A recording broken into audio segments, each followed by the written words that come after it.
Bueno, primero en términos personales son días lindos. Yo vivo en el conurbano bonaerense y en general son días de fiesta, ¿viste? Como el día de la elección es un día, eh, nada, donde la gente está en la calle, donde hay vida social, etcétera. Sí. Hay mucha Y expectativa también, hay ¿no? mucha expectativa, se pone en juego, bueno, muchas cosas. Y así en el panorama general, digamos, el primer dato que tiene es que, bueno, como uno preveía, aumentó la participación en relación a las PASO, eso suele suceder, pero no fue la elección histórica que por ahí estaba esperando el oficialismo, la elección histórica en términos de participación. Ujú. Participó el 81% del padrón, fue similar a la elección de 2015. Es decir, no hubo una participación desbordante en relación a los patrones altos que suele tener Argentina de participación. Que ahí tenemos un elemento, es un muy buen dato que Argentina tenga estos niveles tan altos de participación electoral que no sucede en otros países del mundo. Claro. Si uno se fija, cuando mirás, por ejemplo, las elecciones en Estados Unidos o en algunos otros países y te dicen, pero participó el 55%, el 60%, bueno, en otros países es común que participe el 50, el 60% del electorado y nosotros estamos acostumbrados por nuestra historia, Sí. por las luchas de los organismos de derechos humanos, las luchas democráticas, etcétera, a tener participaciones muy altas. Igual Entonces, en otros países es optativo el voto, no es claro, obligatorio como aquí. exacto. Hay otros países que es optativo y hay países en donde es obligatorio, en donde hay elecciones particulares. Por ejemplo, hubo el caso de Italia hace unos años, donde también hubo una participación muy baja como rechazo a las ofertas electorales. Bueno, pero en nuestro caso tenemos esta tradición y tenemos el voto obligatorio que genera altos niveles de participación. Entonces, eso primero, hubo un 81% de participación en relación al 75% de las pasos. Ahí hay un caudal de votos mayor. Bueno, el otro dato es que eh, ganó el Frente de Todos, ganó por una diferencia importante, pero hubo un cambio, sí, en relación a la elección de las PASOs en el caudal de votos de Juntos por el Cambio. Ujú. ¿Qué Si, pasó si, ahí, Ari? ¿Qué lectura haces vos de eso? si uno hace parece un poco llamativo el dato de, bueno, pasaste del 33 al 40, o sea, aumentó en más de 7 puntos porcentuales eh, Juntos por el Cambio su caudal de votos. Ahora, si uno hace una lectura histórica, eh, incluso en los peores momentos de las fuerzas, que podríamos decir, donde se asientan valores más liberales o antiperonistas, etcétera, incluso, por ejemplo, en el momento de la hiperinflación, donde había, o sea, tenías una situación donde no tenías moneda, no se podían realizar intercambios, etcétera, el radicalismo en ese momento sacó el 37% de los votos, ¿no? En un momento de crisis importante del gobierno, de dificultades para continuar con políticas económicas, etcétera, y digamos, hay un núcleo de la población, un núcleo importante, que, que se enfrenta a un núcleo de valores que podría expresar las fuerzas peronistas, populares, etcétera, Sí. y que se ha mantenido a lo largo del tiempo. Digamos, hay una fuerza social ahí constituida que tiene una base social muy importante. Y quizás el elemento para ver, bueno, cómo se conforma esa base social, ese voto, es, bueno, ¿de dónde salieron esos votos? Digamos, ¿de qué lugares? Claro. Y cuando uno mira los lugares, bueno, centralmente este aumento en el caudal electoral de Juntos por el Cambio surge del núcleo central de la Argentina, ¿no? Córdoba, Santa Fe y el interior de la provincia de Buenos Aires. El Sí, núcleo productivo. es muy impresionante cuando ves el mapa dividido en los colores, ¿no? Como publicó Página 12, el celeste bien arriba y en el sur y en el medio todo amarillo. Exacto, sí. Y ese voto es un voto que, que conforma un núcleo bastante estable de esta fuerza que por ahí en algún momento se llamó de una forma, en otro momento se puede llamar de otra, eh, pero que hace a una base de sustentación significativa. Y, por ejemplo, para dar un dato, en relación a las PASO, el aumento del caudal de votos en Córdoba, por ejemplo, para Juntos por el Cambio, fue de 400.000 votos, mientras que para el Frente de Todos fue de 40.000. Entonces, ya con una sola provincia, claro, saca una diferencia de 360.000 votos en relación a las PASO. Después el otro dato tiene que ver con este aumento de casi 2 millones de votos en la participación, que fue en gran medida un voto que fue también para Juntos por el Cambio. Es decir, en la distribución proporcional, ese voto fue más hacia Juntos por el Cambio que hacia otra fuerza y principalmente menos hacia el Frente de Todos. Y después los partidos menores, estos partidos no Unite, redujeron, incluso Consenso Federal, La Baña, redujeron su participación electoral, su porcentaje de votos, también en favor de la fuerza de Juntos por el Cambio. Ese combo, digamos, ese reagrupamiento del voto generó que las distancias se acortaran de forma sustancial de los 16 puntos a 8, que sigue siendo una diferencia importante, digamos. Lo que pasa es que con la memoria corta de la elección de las PASO nos queda como menos significativa de lo que uno podría esperar. Sí, igual cuando ves el número se habla de que Macri logró sumar 2.700.000 votos desde las PASO hasta ayer. Es un montón, ¿no? Realmente sorprende este dato duro de lo que pasó desde agosto hasta octubre, también teniendo en cuenta que en el medio hubo noticias económicas horribles y nos pasó de todo, como nos vienen pasando cosas, al decir del presidente, desde hace 3 años y medio.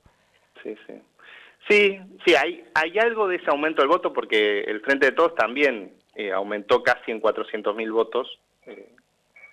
En términos absolutos aumentó casi 400.000 votos. Que tiene que ver con esto que dijimos de el aumento de la participación electoral. Pero hay otra parte importante que tiene que ver con el reordenamiento, también con la reducción del voto en blanco, una reducción en voto en blanco que uno podría asumir que también en parte fue hacia Juntos por el Cambio. Bueno, todo ese reagrupamiento generó esta elección que deja una base de acá al futuro, digamos, para esta fuerza, y también lo deja a Mauricio Macri como referencia de un espacio futuro opositor en un lugar distinto al que uno podría pensar que hubiera tenido si la diferencia hubiera sido de 15, 16 puntos. Claro, ahí también la disputa va a estar con Horacio Rodríguez Larreta, me parece, ¿no? En ese espacio en particular. Sí, ahí hay una disputa que como figuras que representarían a la oposición con Rodríguez Larreta, pero también hay una disputa importante, más bien de estructuras, con el radicalismo. Ahí hay que ver qué sucede, digamos, con Cornejo hizo una muy buena elección en Mendoza, que sería la figura que trataría de liderar el espacio radical que está dentro de Juntos por el Cambio. Y realmente, si uno mira en términos de estructuras partidarias, a nivel, digamos, de federal, el radicalismo tiene mucha más potencia que el PRO, digamos. Entonces ahí también puede haber una puja por lugares entre el núcleo del PRO y la estructura del radicalismo. Claro. Ari, yo creo que sí. No, consultarte también en relación a estas elecciones que no están aisladas para nada, en este contexto latinoamericano también que tenemos, ¿cómo lo ves vos? Porque venimos viendo, todo lo que tiene que ver con la situación grave en Ecuador, lo que ha sucedido en Chile en las últimas semanas, las elecciones en Bolivia, donde donde Evo Morales también salió a denunciar allí un ataque, un posible golpe de Estado. La Argentina elige y eligió ayer en todo este contexto también tan complicado, ¿no? Para América Latina. Sí, ahí a mí me gusta una idea que plantea García Linera, el vicepresidente de Bolivia, en relación a este ciclo de las derechas en los gobiernos en Latinoamérica, Uh-huh. que él habla de neoliberalismo zombie, ¿no? Utiliza esa figura. ¿Cómo sería eso? Refiere a un tipo de proyectos políticos que retoma las ideas neoliberales, pero que no tiene ningún elemento virtuoso, creativo. Digamos, el neoliberalismo en los 70 tenía muchos elementos de creatividad, podían ser malos para la mayoría de la población, pero no importa, tenía muchas ideas nuevas, tenía un proyecto económico distinto y además que era viable. Es decir, era viable excluyendo personas, lo que fuera, pero hacía que la economía se funcionara de alguna forma. Y lo que sucede en esta etapa es que se retoman esas ideas, pero sin ninguna novedad, sin creatividad, sin ideas que generen algún tipo de esperanza meritocrática, individualista, de cualquier modo, pero que genere algún tipo de mito movilizador, y que además no funcionan en términos macroeconómicos. Si uno mira cada uno de estos países, no tienen equilibradas sus cuentas, les cuesta, digamos, movilizar las economías, etcétera. Entonces es como una etapa de las derechas en donde no logran construir un nuevo mito movilizador, un nuevo núcleo de ideas que logren, digamos, construir una fuerza social potente, etcétera, que llegan al gobierno y que fracasan en sus políticas macroeconómicas. Uh-huh. Ese sería como el escenario general. Y ahí es donde, bueno, las fuerzas progresistas, populares, intentan confrontar con esas ideas y tampoco están logrando del todo generar un proyecto económico muy viable. Entonces está como en un momento de cierto empate o de dificultad para transitar este momento de crisis de las economías latinoamericanas y dar un salto hacia adelante con un nuevo proyecto que logre estabilizar variables macroeconómicas y a su vez logre generar ideas fuerza que movilizan a la población. Claro. Sí, me parece que el contexto, estamos en tiempos demasiado convulsionados, ¿no? Y me parece que la política también se va a tener que transformar en base a todo esto que se está viviendo a nivel social. Sí, y también, volviendo al caso argentino,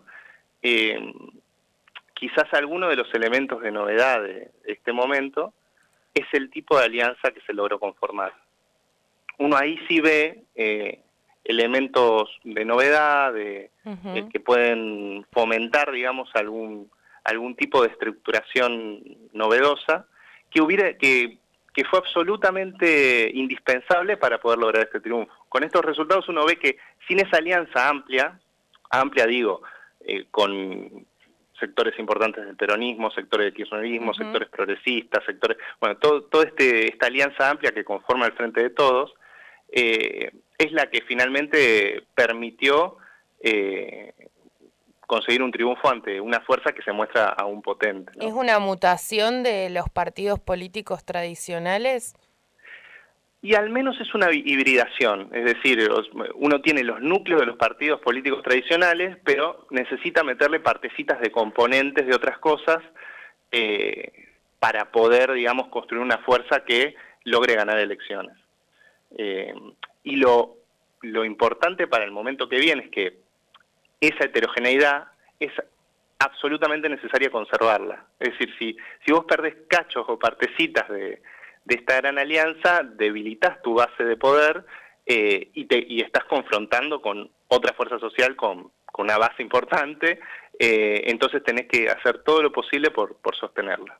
Claro, grandes desafíos también para quienes han sido electos en el día de ayer, ¿no? Mantener esa base de poder, sobre todo después del 10 de diciembre, cuando ya arranquen en sus funciones. Sí, va a implicar, creo que yo lo dije la vez anterior que charlamos las PASO, gran pericia política del equipo de gobierno, capacidad de negociar y de ceder en alguno de los núcleos de sentido de cada una de las fuerzas que conforman el Frente de Todos, y capacidad de incluir en la diversidad de demandas, teniendo pocos recursos además, ¿no? Porque Claro. incluir en la diversidad de demandas cuando tenés muchos recursos es una cosa, incluir cuando tenés pocos es más complejo. Sí creo en una idea optimista de lo que viene, sí me parece que hay una lectura de cada una de las fuerzas y también de la base social que apoyó al Frente de Todos, de que viene un escenario que no es el más sencillo, no es un escenario de distribución rápida o de crecimiento y mejora de las variables muy rápidas, sino que hay un tránsito que hay que pasar, digamos. Ujú.